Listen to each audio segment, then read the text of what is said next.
a one-time millionaire, mountain climber, and book writer of a thriller. And now she's about to be living one with him. She thought she hit the jackpot. This guy that she was in love with is now this totally different person. They're spending a romantic weekend getaway, taking in the sights and knocking back the drinks. We're on the top floor of the hotel, and you see all the white sofas, and then you hear the water, and he starts talking about Anna. Anna, his ex-wife. It's a conversation his new girlfriend will never forget. I'll just walk over there, open the door, and just blast her. So chilling. She secretly takes out her cell phone, taps the red button, and starts recording every single word. You know what'll be hard? Not putting 6 bullets in there and spitting out her dead body. How quickly did you think he's not just blowing off steam here, he's serious?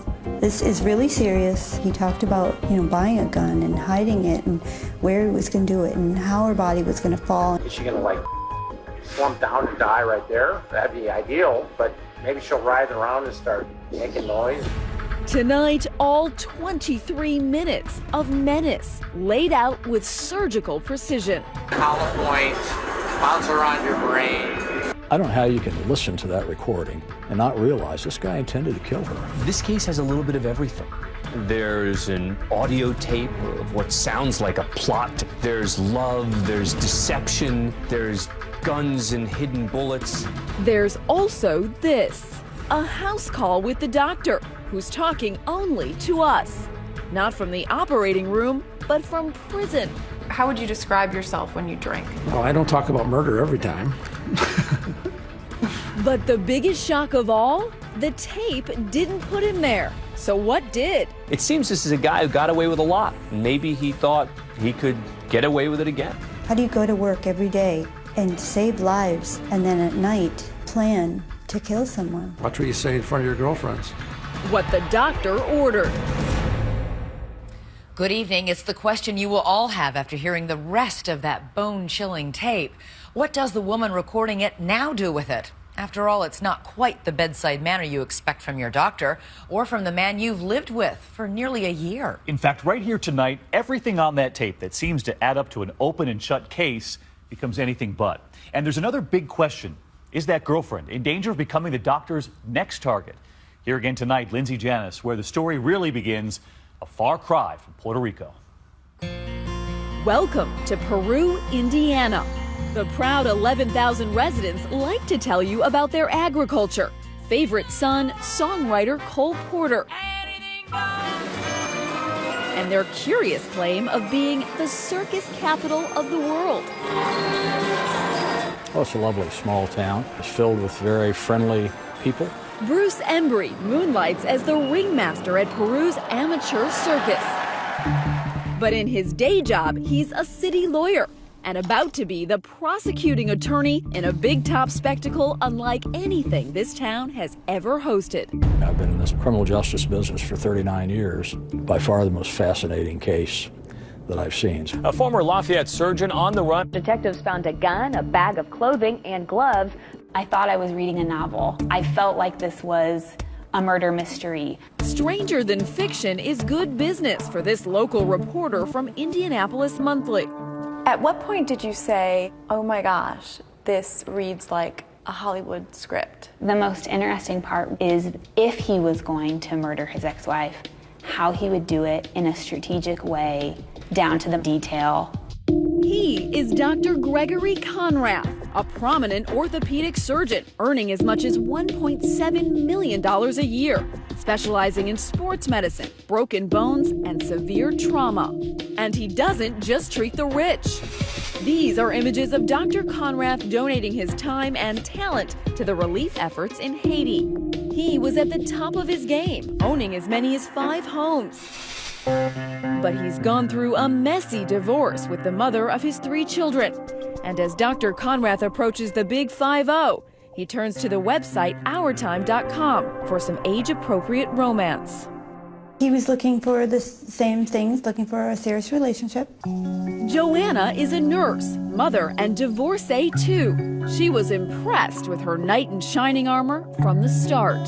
He's charming, very bold, large personality. A big spender. A big spender, absolutely. And a big drinker. Stephen Foch owns Peru's local watering hole, Boondocks, where the doctor's orders usually called for a whole lot of vodka. He walked into our bar one night and he ordered maybe 40 shots. This went on maybe 5 or 6 times. They weren't consuming all 40 shots. They were sharing it around the bar. It was everybody. I believe he had probably spent about $3,000 in our restaurant bar that night. He has expensive hobbies, too. An avid mountain climber, Greg Conrath is one of less than 300 people to have climbed the highest point on all 7 continents. When you climb a mountain, you're going to get views you would never get anywhere else. You can't drive to these kind of views. He even published a novel, The Children Are Finally Safe, an international spy thriller. This all has Joanna thinking she's hit the jackpot. And then Christmas, he said, I think it'd be fun living with you. After only 4 months of dating, they're sharing everything, a house and a joint checking account. Were you very much in love with him? I was. We looked at rings. We went to Tiffany's when we went to Chicago. She even picked out her wedding dress. Do you like to spend money? Did he spoil you? If he felt it was cool to buy an expensive purse, then he would. So a pricey trip to Puerto Rico planned by the high-flying physician 11 months into the relationship is just par for the course. It is so beautiful. The water is beautiful. The town is beautiful. Everything is just so beautiful. A romantic getaway in paradise. But Dr. Conrath is about to shatter the relaxing tropical ambiance with talk about a very twisted way he plans to sever ties with his ex-wife.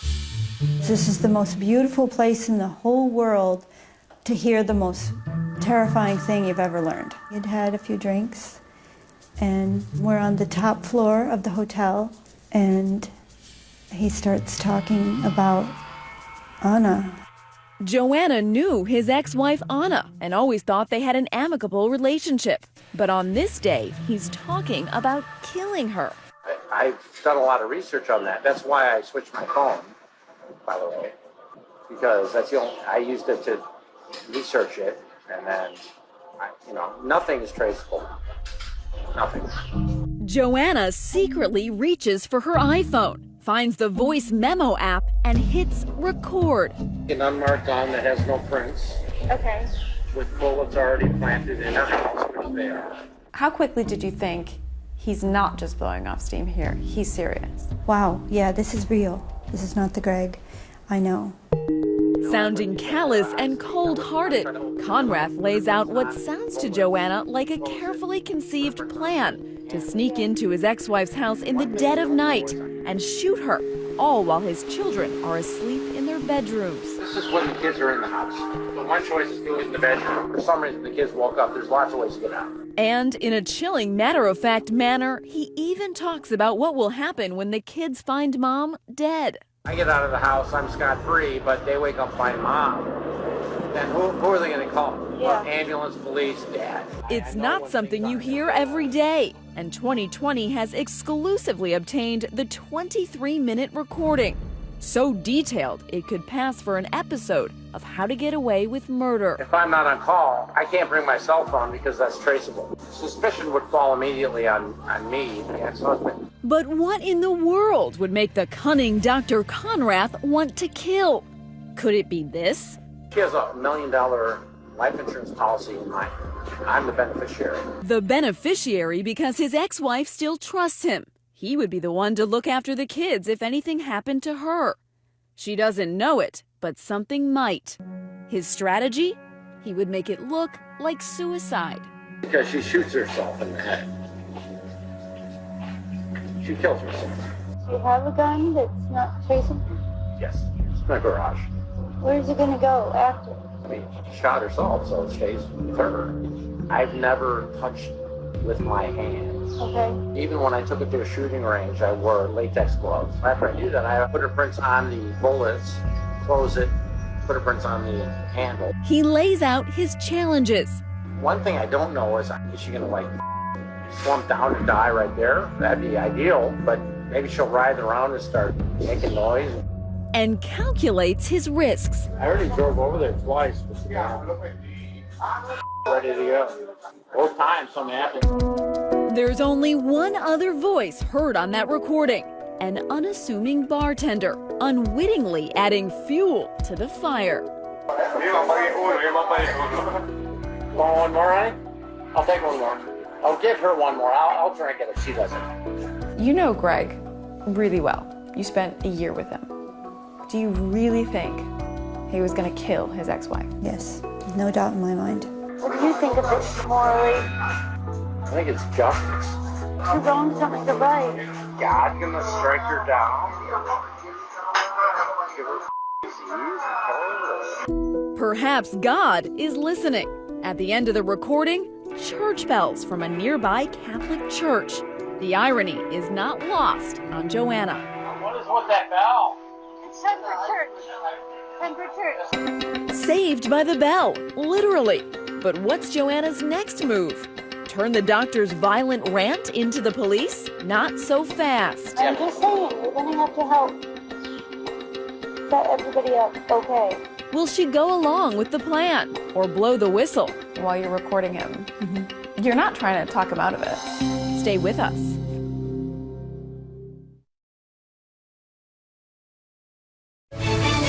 "2020 continues with What the Doctor Ordered.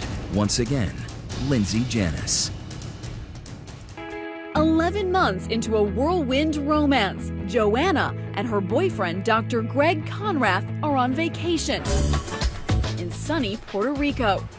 But the trauma surgeon reveals he could be planning a traumatic event of his own. Hollow points, bounce around your brain. What? It's got to penetrate your skull, but not go through the other side and mess up in there. He's talking about killing his ex-wife.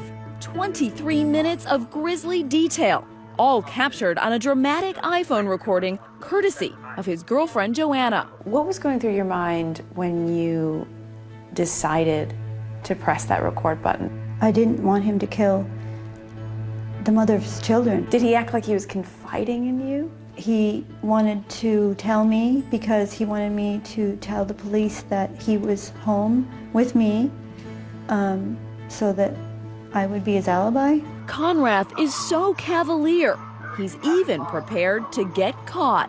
If I get caught, I can do the time. I've lived a full life. I'm a tough guy. While you're recording him, you're not trying to talk him out of it. You're just, in shock?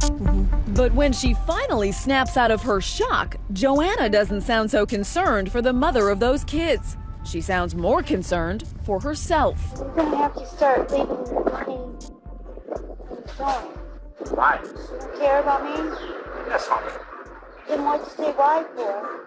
I'm just saying, you're gonna have to help set everybody up okay. I can't I wish I could set you up okay. I can't do that. And then a strange question that will even confuse Conrath. You get married before? Are you crazy? I always want to get married before that. And that's all thinking of you. That whole comment is thinking of you. All right, not me. It'll give you something to hang on to. When you said to him, should we get married? What did you mean by that? I started asking questions because I needed to know whether it was real or not. You sounded very upset that he hadn't thought about you and how he was going to look after you financially. Well, of course, because I thought we were in a relationship, and then I come to find out that he's made a whole plan of his life somewhere else. Somewhere else with someone else. Turns out Conrath is married.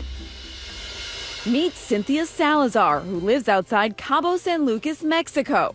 She's the doctor's current wife. When did you find out about the wife in Mexico? On the trip in Puerto Rico. They had been texting almost daily. Dr. Conrath is apparently full of surprises on this vacation. And Joanna suspects after he's done the deed, he's moving on to the missus in Mexico. So all this time you were dating him, almost a year, he had a wife. I figured that's where he would go after he killed Anna, because he'd been sending money to Cynthia. Talk about leading a double, make that triple life. Still, Joanna just wants to know where all this leaves her. So do you have a plan for me and Cynthia? Cynthia's fine. Okay, and?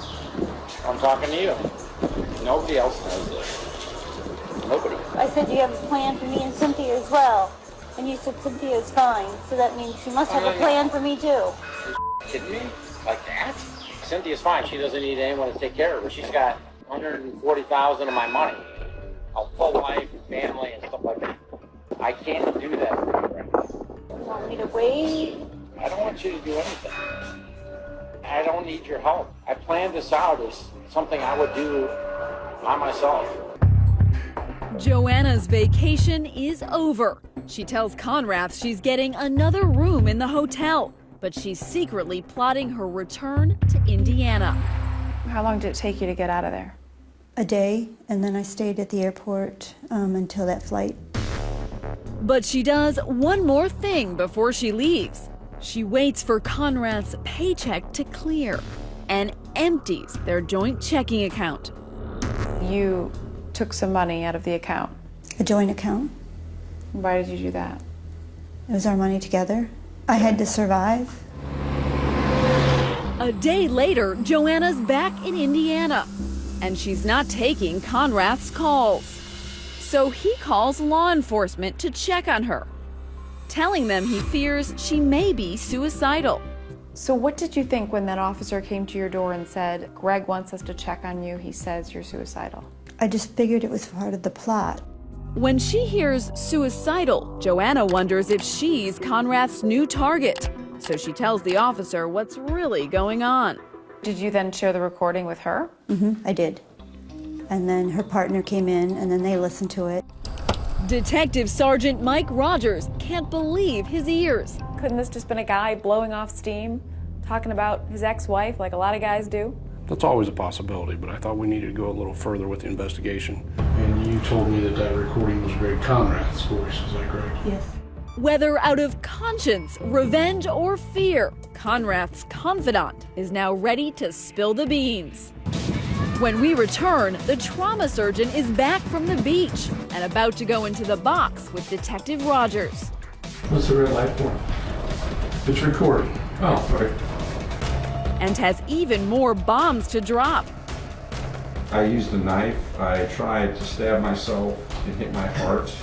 And later, Dr. Conrath on tape again. This time, hours. When 2020 continues. Comfortable? Yeah.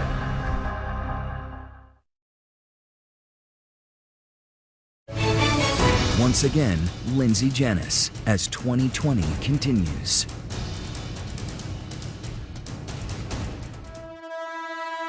Joanna's just turned in her boyfriend, 49-year-old Greg Conrath, doctor and divorcee, with that incriminating recording about how he would kill his ex-wife. Police are concerned for Joanna's safety. Part of the information that he will have access to involves information that he's going to know came from you through just common sense and inference. So they arrange for her to live in a safe house. And meanwhile, Dr. Conrath's come back to an empty house. Detective Mike Rogers calls him in for questioning. I want to cut to the chase and find out why I asked you to come here. And gets right to the point. I've uncovered some concerning conversation between you and Joanna about you wanting to kill Anna. Okay? I'm here to get your side of the story. And Conrath is happy to spin his own yarn. There's a difference between, like, ranting about my ex-wife, or, I'm sure she does the same thing about me. Sure, we're friends. But if they're actually saying, yeah, I'm seriously, thinking about somehow killing her, then yeah, that's obviously a different issue. Those are the things that I want to get into. I mean, I think we can talk until we get to a point. If you want to keep talking and then we need to get an attorney, then yeah, we have to wait and get an attorney. And I can't afford one. I have $60 to my name right now because Joanna took all my money. And that's the first hint this successful Indiana surgeon who was once raking in $1.7 million a year has hit the skids, personally and financially. I had some issues with my wife, ex-wife, although she's going to move the kids to Chicago, and they're very unhappy about that. And I had to put myself in a bad position financially. Tell me the sources of your income if you don't mind. Basically, I make $575 a year. Half of it goes to Anna, half of it goes to me. Conrath tells Rogers his ex-wife Anna cleaned him out in their divorce. Their 5 homes, retirement funds, stocks and bonds, she got them all. My attorneys were terrible, her attorneys were really good, and basically lost everything to her. Couple that with a gambling problem. Conrath makes a startling admission. He once tried to do himself in. Any suicidal tendencies in your background? Oh yeah, I tried to kill myself once when I was in Mexico. Mexico, where he says he moved after that bitter breakup and where he met wife number 2, Cynthia Salazar. But a new romance wasn't enough to cure what ails this dispirited doctor. I used a knife. I tried to stab myself and hit my heart, and then I tried to slit my throat and missed my carotid, which I was trying to hit. I mean, pretty bad for a surgeon. Were you becoming more convinced that this is a man planning to commit murder? More convinced you wouldn't talk about the gun at all. Do you own any firearms? Does that have to do with this death threat thing? Just a simple question, do you own any firearms? Yeah, I want an attorney for that one. Finally, the ever-talkative Dr. Conrath realizes it's time to clam up. And as hours pass, the cops may have a motive, but still don't have a crime. Well, at this point, you're free to go.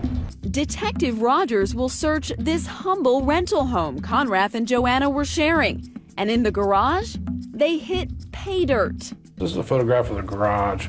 The gun was actually located in this bag. And we found everything he said he had laid out in that house. Prosecutor Bruce Embry says the physical evidence is a turning point in the investigation. There's a set of scrubs and a set of sweats in the area, which is what he said he was going to wear. It all added up. And what was in his ex-wife Anna's house? She found the bullets that he said he had planted in the house. How did Anna react? When she listened to the recording, read the transcript, and then discovered the bullets in her house, she was frightened. So in your opinion, he was absolutely planning to commit murder? I was convinced at that point, and I still am, that he intended to kill his ex-wife. So we charged him with attempted murder. Conrath gets a lawyer, defense attorney Eric Honeyegger. The actual tape was his own words, and I thought there was a fairly good likelihood that the jury would convict him based on that. And to the prosecution, the case looks open and shut. A motive, a weapon, and the doctor's bone-chilling prognosis on that recording. Is she gonna like slump down and die right there? That'd be ideal. But in keeping with the spirit of this strange saga, Conrath won't stand trial because he never actually acted on his words. You decided to drop those charges? Ultimately, we had to. You had to be in the vicinity with the means to commit the murder. We couldn't get the case past the judge. There's no question that in certain other states, he could have and would have been charged with attempted murder and very likely convicted. Turns out the law in Indiana states planning is not doing. Under Indiana law, it seems that's still not enough because they didn't stop him at that point where he physically could have committed the crime. So it looks as if the would-be killer Dr. Conrath is going to get off scot-free. So why is he in jail? It seems this is a guy who got away with a lot. Maybe he thought he could get away with it again. You won't believe what the self-destructive doctor does next that lands him behind bars. He may have been a brilliant surgeon, but he's not a good criminal. And what is he ready to tell us? It seemed like it was a worthwhile try at the time. I find it so hard to believe that you actually thought that. Stay with us. So before we get to that prison interview, we have 2 questions for you here tonight. First, do you think the doctor really planned to kill his wife? And do you think he should have gone on trial? Was there enough evidence? Let us know on Facebook and Twitter. Use the hashtag ABC2020. We'll be right back.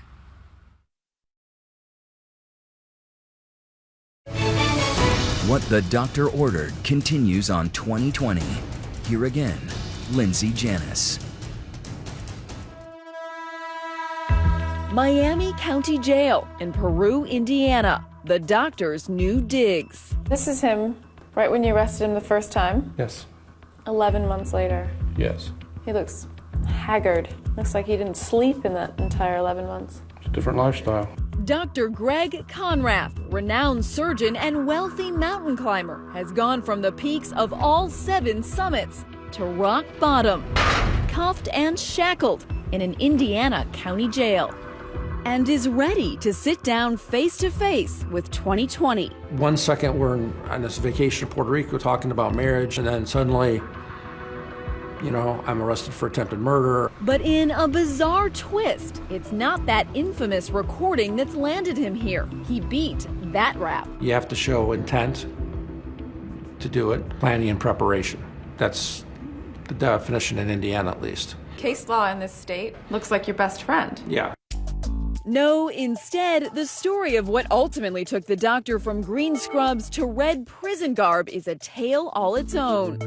But to truly understand what landed him here, you have to go back to the beginning, starting with that bitter divorce with his ex-wife, Anna. She got everything. Yeah, she got everything. That make you angry? Sure, it made me angry.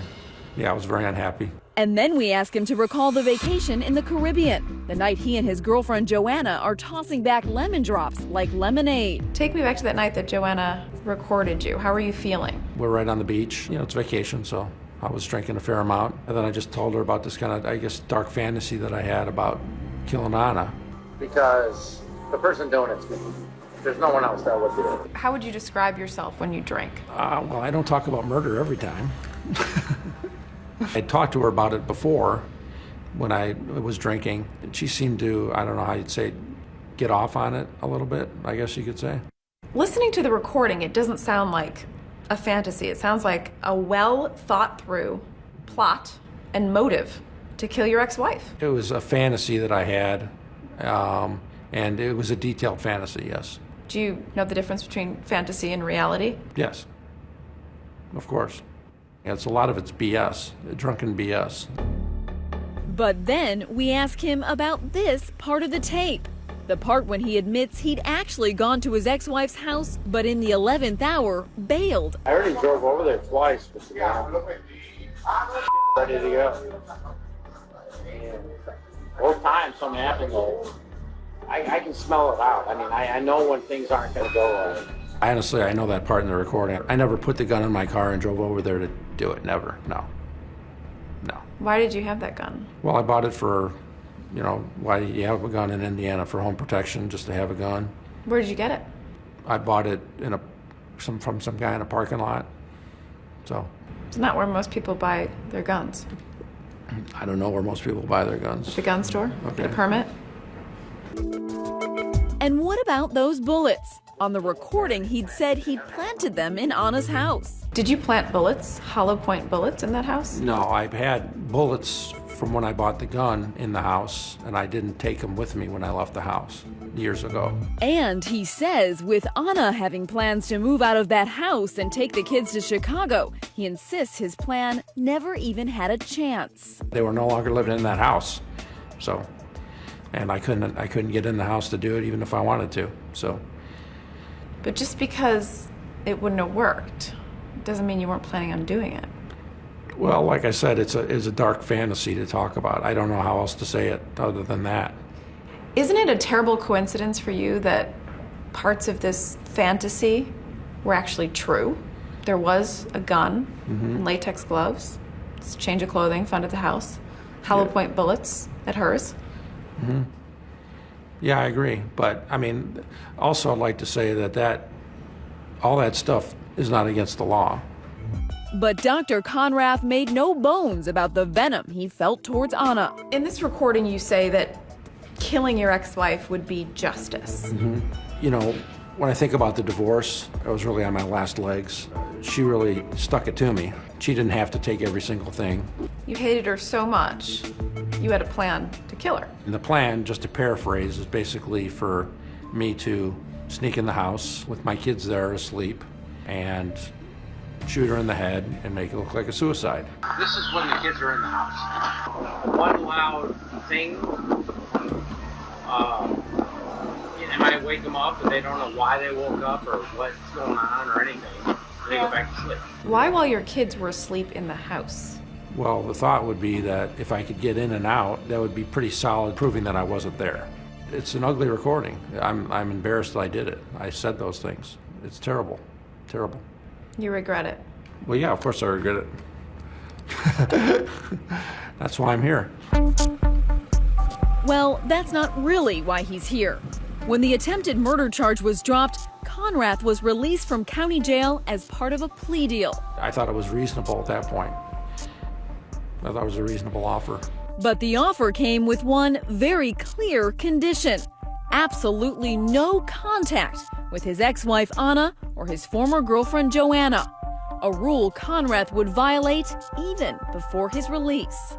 He did it from jail, and he used his children to text and try to contact me. You thought that the man that you were madly in love with and had just gone on vacation with might want to kill you as well. If he would want to do that to someone that he was married to, had children with, what do you think he wants to do with me?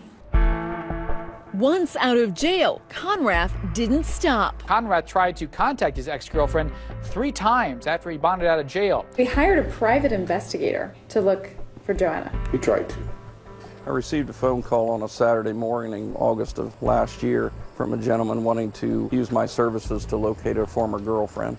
Dale Seward is the private investigator Conrath hired. He's got a piece of paper in there with her information, and I'm thinking, if you've got the contact phone number for this lady, why aren't you calling her? But it was yet another piece of paper, Seward says, that really raised flags. He'd written me a $150 check and put it in the envelope. He's got on there Conrath, and it's a $150 check, and he's got a Post-it note on it that says, please don't cash till Friday. You thought, how come a doctor can't write a check for $150? Yeah. The private eye quickly figured out who Conrath was and alerted the cops. I missed her. You know, I missed the relationship. I wanted to know what happened. I wanted to get some closure. But Conrath wasn't done breaking the rules. With his passport confiscated, he heads over to this local Walgreens. Then we had a call from a woman telling us that he had been in getting passport pictures shot. He not only got passport pictures, but he asked them for a ruler, got out his driver's license and measured the size of the photograph of the driver's license. One might guess that he's going to try to find some ID someplace. But before being apprehended on stalking charges, the crafty Conrath has one last trick up his sleeve.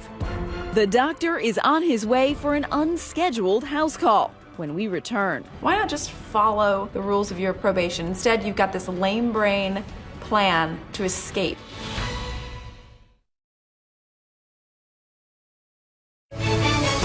Once again on 2020, Lindsay Janis and What the Doctor Ordered. Dr. Greg Conrath is a man on the run. After violating no contact orders and purchasing photos for a passport he's not allowed to have, he's gone missing. My prediction was he would be in Mexico within 30 days of being released. He surprised me. He tried it in 14 days. He had a wife in Mexico, and a substantial amount of money had been forwarded to her prior to his arrest. Cynthia's fine. She doesn't need anyone to take care of her. She's got $140,000 of my money. The disgraced surgeon was supposed to be on home detention when he recklessly cuts off his ankle monitor and leaves it on the side of the road. A former Lafayette surgeon on the run.